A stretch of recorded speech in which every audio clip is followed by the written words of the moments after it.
Some years ago, I spent 6 months in Malaysia, and I'd been living in India for a long time.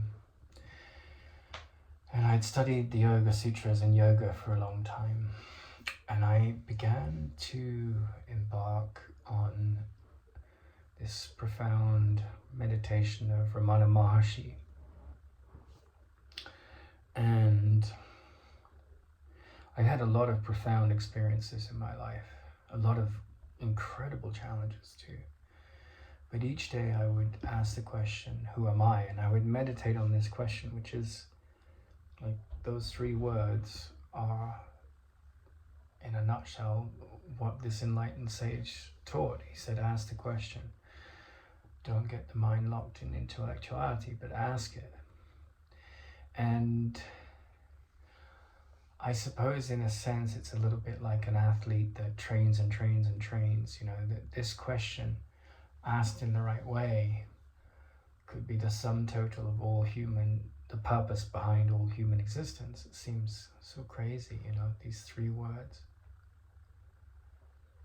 But after a couple of weeks of practicing this, I woke up one morning, and that moment between sleep and waking was inhabited for a fraction of a second by a state of joy that I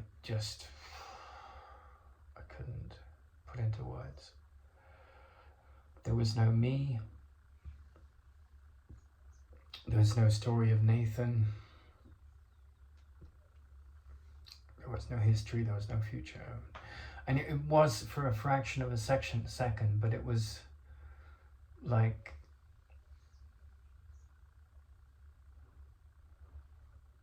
the most profound experience of my life. For a fraction of a second, there was a sense that that was all there was.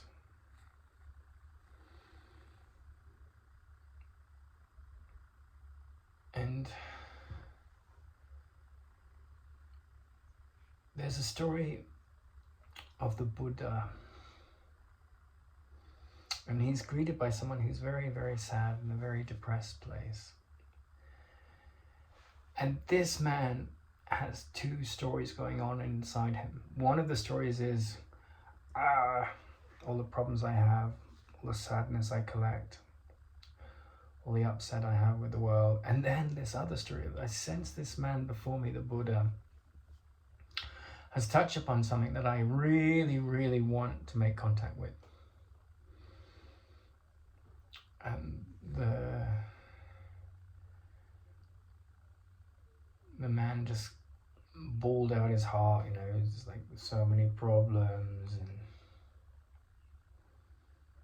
And my teacher had a similar sort of interaction with Helen Schucman. People stole money from him. Helen Schucman was the scribe of the Course in Miracles. And she just said, he just would come and he was so grumpy, and she just said, is that so? And he would complain about all his problems, and she'd say, well, that's as you see it then. And he'd say, yes, it's as I see it. But he had a sort of reverence because he knew he was in the company of an extraordinary being. And she said to him, well, what are you going to do with it, But the Buddha, in the similar situation, he said, there was no preaching it, or like Jesus will save you, or join my religion. He just said, there is a way.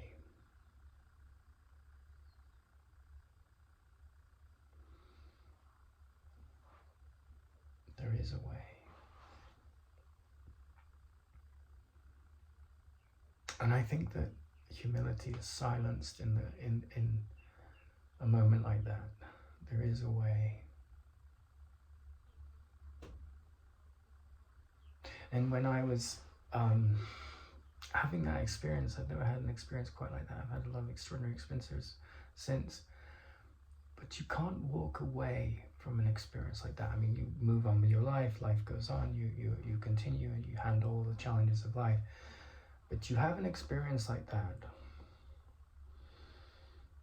of some profound joy that has no beginning, no end, no structure, no dependency, nothing is dependent on it. And in the Indian cosmology, there's Sat Chitananda, which is truth, consciousness, and bliss, which is the quality of truth, of reality, of love, that it is not something you can chip away at and change, which is unchanging, which is truth, absolute truth. Chit, it is consciousness, it is the ocean in which all things swim and in which all illusions disappear, and it is bliss. It is unending bliss without a beginning or end. And for a second in that moment, for a fraction of a second, I had a glimpse of it. And so, if you're very blessed to have an experience like that, I noticed there was no one taking me there. There was a prompt from Ramana Maharshi said, yeah, if you want me to reduce what I have discovered, it's ask that question. There was a prompt, 3 words. No one of those words had, one was 1 letter long, one was 2, and one was 3. Who am I? There is a way.